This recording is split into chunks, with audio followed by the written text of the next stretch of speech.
Hey fellow lab rats, this is Rebecca from the Lab Rat YouTube channel. Today I'm going to be giving a demo on rapid infectious mononucleosis testing. Please remember to like this video and subscribe to my channel.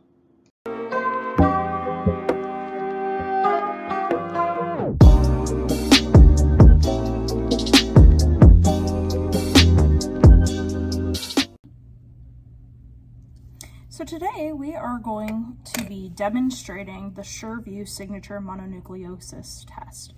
So to start off here, I have my lab coat on and I also have a pair of gloves on. So you want to always have your lab coat on and you always want to have your gloves on before performing or touching any patient specimen or test, right?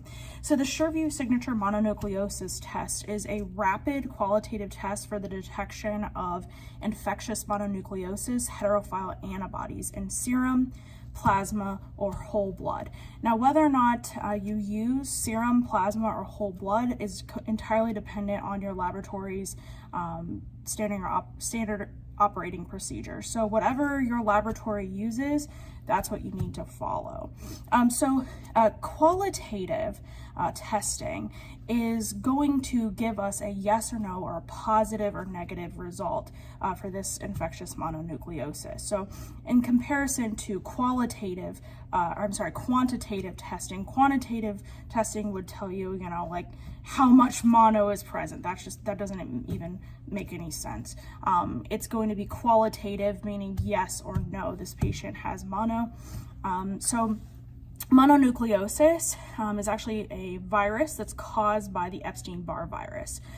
So this illness usually presents in late adolescence, so usually 15 to 24 years of age patients. And they present with fatigue and fever, sore throat, and also swollen lymph nodes. So for this particular test, blood needs to be drawn, and again, you can either use whole blood, plasma, or serum, just depending on your laboratory procedures. So this kit comes with a couple of different things. So it comes with actual specialized pipettes. So this is if you are using serum or plasma, you want to dip it into the patient's specimen and suck up that serum or plasma to be used and drop it that way with these specialized pipettes. It also comes with test specimen containers. I'm going to get two of these out because I'm going to be doing a positive and negative control. So it comes with these little plastic containers that you're actually going to be doing your testing on. It also comes with a specialized monodiluent that we're going to be using testing. And it comes with a actual lateral flow dipstick. So I'll show you what these look like. So this is what they look like. All right. So I actually do not have patients here. I'm in my college's laboratory, so we don't actually have patients here. So what I'm going to be doing is using a negative control and a positive control. All right. So you can see negative here. It's negative and then positive. So that's what we are going to be using today.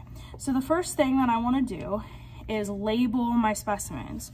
So this one is going to be labeled negative. Okay. Negative. Put it in this little holder here. And this one is going to be positive. So if these were actual patients, what you would want to be doing is writing the patient's identifiers on it. So their name and their patient identification number. Alrighty, so we've got the negative control and the positive control test here. So what I need to do is first do one drop of patient sample. So again, we're going to pretend that these are patients here. So I would be taking the blood of patient number 1, right? And I want to compare it to the patient identifier that I have on this tube. So this is the negative control, this is the negative control. So I'm going to put a drop of that negative control. One drop, all right? And then again, positive. So I'm gonna double check and make sure that it's positive. Yep, it is. Okay, so we're gonna put one drop of positive control. Then what we do next is we put a single drop of diluent in each of these vials. Oof, that went crazy, goodness sake. 1 drop. It dropped everywhere, that's crazy. And then another drop in here. So 1 drop of patient specimen and 1 drop of diluent. Then what we need to do is get out our dipstick. And you can see on this dipstick that there's little arrows that are pointing downward. So that means you want to put it downward in that direction in the patient specimen container. So we're going to put 1 in there in our negative control. And then again, here are the little arrows pointing downwards. So we're going to put it down into the specimen container, testing container, in our positive control. So then after that, we actually wait 5 minutes for the test to result. So I'm going to go ahead and set a timer, and I will see you guys all in 5 minutes.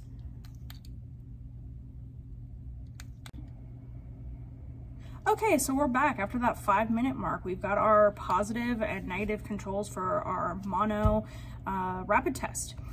So we're going to take a look at the negative. So these dipsticks are actually they have an extract of bovine erythrocytes in them.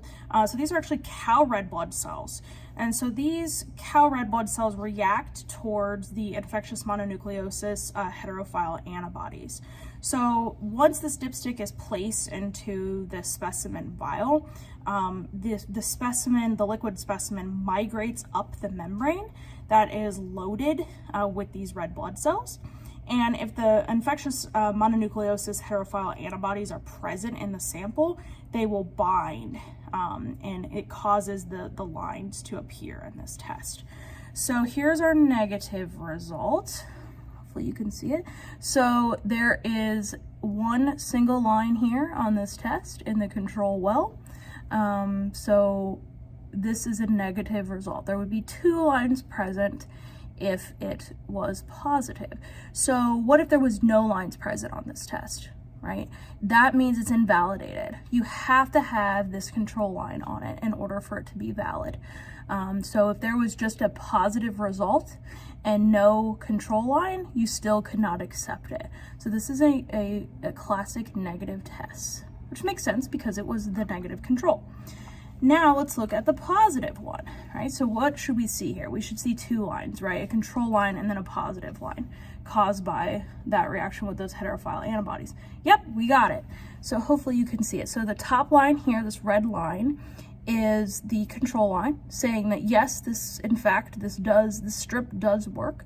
And on the bottom here, you can see kind of a fainter blue line in the test window. So this would be a positive result for infectious mononucleosis. All right, so that's the completion of this test. What I want to do is clean these up. These go in the trash here. Everything gets cleaned. I'm going to take my gloves off, wash my hands, and then at that point in time, I would be resulting the patient test. If you like this video, please like it and subscribe to my channel.